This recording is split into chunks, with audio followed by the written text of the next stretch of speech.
Bismillahirrahmanirrahim. Assalamualaikum warahmatullahi wabarakatuh.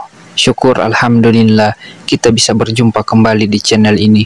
Salawat dan salam semoga selalu tercurahkan kepada junjungan kita, yaitu baginda Rasulullah Muhammad sallallahu alaihi wasallam. Allahumma sholli ala sayyidina Muhammad wa ala ali sayyidina Muhammad. Sahabat beriman yang dirahmati Allah Subhanahu wa taala, kita semua tahu rezeki setiap manusia pada dasarnya sudah Allah berikan sesuai dengan kebutuhannya, dan semuanya Allah sudah tetapkan jumlahnya. Ada yang cukup, ada yang kurang, dan ada yang Allah lebihkan. Semua itu semata-mata hanyalah ujian keimanan. Namun tak jarang bagi yang diberikan rezeki lebih, terkadang justru malah merasa sombong dan lupa bahwa semua yang didapatnya hanyalah sebuah titipan dari Allah, sehingga orang-orang yang lupa tersebut menjadi lalai akan hak dan kewajibannya untuk bersedekah. Padahal Allah sudah banyak berfirman dalam ayat-ayatnya untuk selalu bersedekah sebagai rasa syukur atas apa yang diberikan oleh Allah kepadanya. Akan tetapi ada yang harus kita semua ketahui, meskipun banyak yang mau bersedekah namun tidak mendapatkan pahala dari sedekah itu sendiri, karena kesalahan atau ketidaktahuan tentang fadilah dari bersedekah. Lalu apa saja kesalahan yang sering dikerjakan dalam bersedekah tapi jarang kita sadari? Yang pertama adalah mencari pujian dari orang lain. Ini mungkin masih banyak ditemukan pada masyarakat kita, yakni bersedekah tapi dengan niat pamrih kepada orang lain. Misalnya adalah supaya mendapat pujian, supaya kita terlihat baik, dan lain sebagainya. Apabila niat kita bersedekah hanya untuk mencari pujian orang lain, maka kita tidak akan mendapatkan pahala dari sedekah itu sendiri. Rasulullah Shallallahu Alaihi Wasallam pernah bersabda, berikutnya yang diadili adalah orang yang diberi kelapangan rezeki dan berbagai macam harta benda diperlihatkan kepadanya kenikmatan-kenikmatan yang telah diterimanya. Ia pun mengakuinya.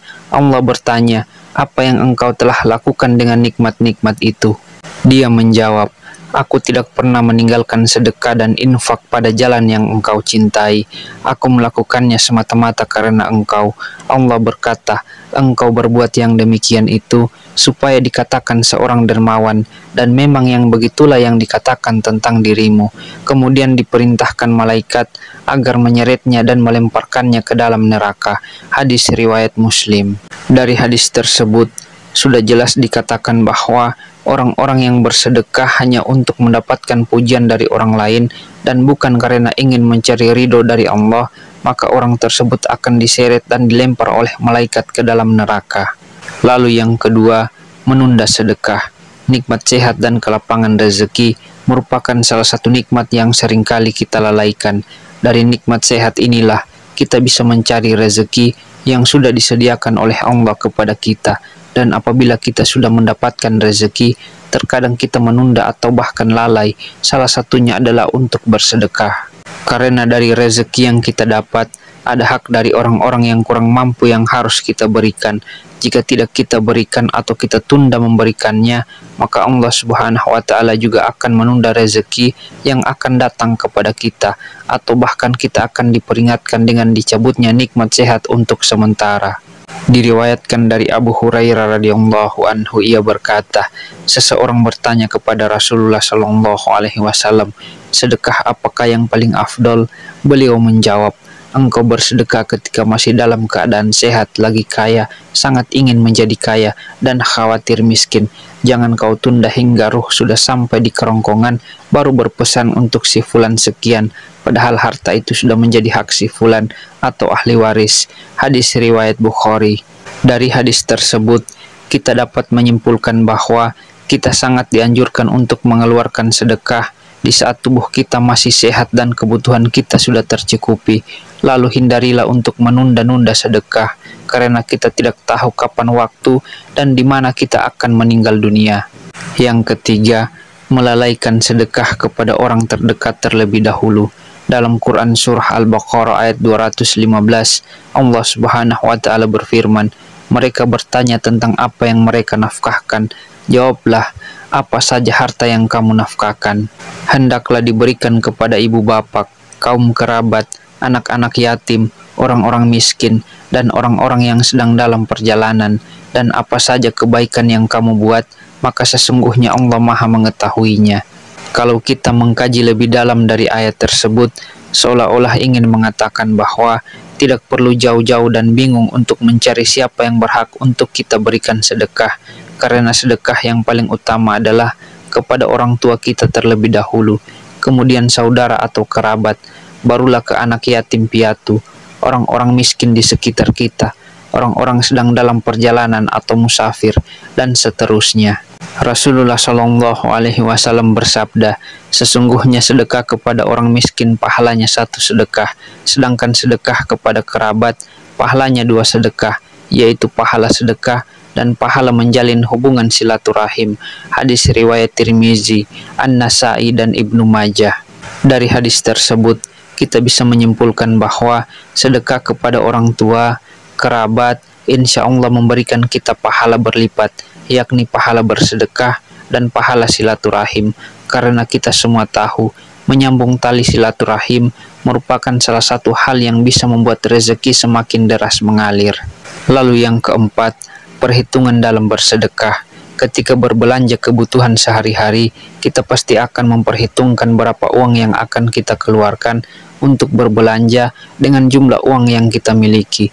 Begitu juga dengan bersedekah. Sebaiknya kita tidak berlebihan, namun juga tidak pelit saat kita bersedekah. Hendaknya tidak perlu dihitung-hitung, apalagi sampai meresahkan hati. Misalnya kemampuan kita bersedekah adalah 10.000, maka sedekahkanlah 10.000 tersebut, dan tidak perlu dipaksakan harus bersedekah banyak, apalagi kita belum mampu. Rasulullah Shallallahu Alaihi Wasallam bersabda, bersedekahlah kamu dan jangan menghitung-hitungnya, karena Allah akan menghitung-hitung pula pemberiannya kepadamu, dan jangan kikir karena Allah akan kikir pula kepadamu. Hadis riwayat Muslim. Dari hadis tersebut kita bisa menyimpulkan bahwa apabila kita bersedekah tanpa menghitung-hitungnya, maka insya Allah juga akan mengganti tanpa hitung-hitungan kepada kita, yang artinya balasan bagi orang yang bersedekah karena Allah pasti akan Allah lipat gandakan pemberiannya. Namun apabila kita kikir atau pelit, maka Allah pun akan kikir kepada kita.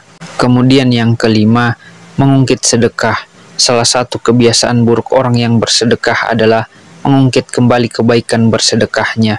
Orang tersebut merasa berjasa atas pemberian yang dilakukannya kepada orang lain, dan jika suatu hari terjadi konflik dengan orang yang pernah diberikan sedekah, maka pemberi sedekah akan mulai mengungkit-ungkit kebaikannya, dan seolah-olah jika tidak karena bantuannya, maka orang yang diberikan sedekah tersebut tidak bisa apa-apa.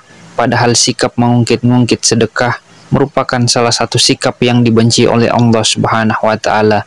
Hal ini sebagaimana yang sudah Allah jelaskan dalam Al-Quran, surah Al-Baqarah ayat 264. Hai orang-orang yang beriman, janganlah kamu menghilangkan pahala sedekahmu dengan menyebut-nyebutnya dan menyakiti perasaan si penerima. Dari ayat tersebut sudah jelas dikatakan bahwa kita sangat tidak dianjurkan untuk mengungkit-ungkit sedekah yang sudah kita berikan kepada orang lain. Karena dengan mengungkit-ungkit sedekah yang pernah kita berikan, itu akan membuat si penerima menjadi sakit hati. Kemudian yang terjadi adalah putusnya tali silaturahim antar sesama muslim. Padahal kita semua tahu, siapapun yang memutus tali silaturahim antar sesama muslim, maka Allah Subhanahu wa Ta'ala juga akan mempersulitnya dalam mendapatkan rezeki.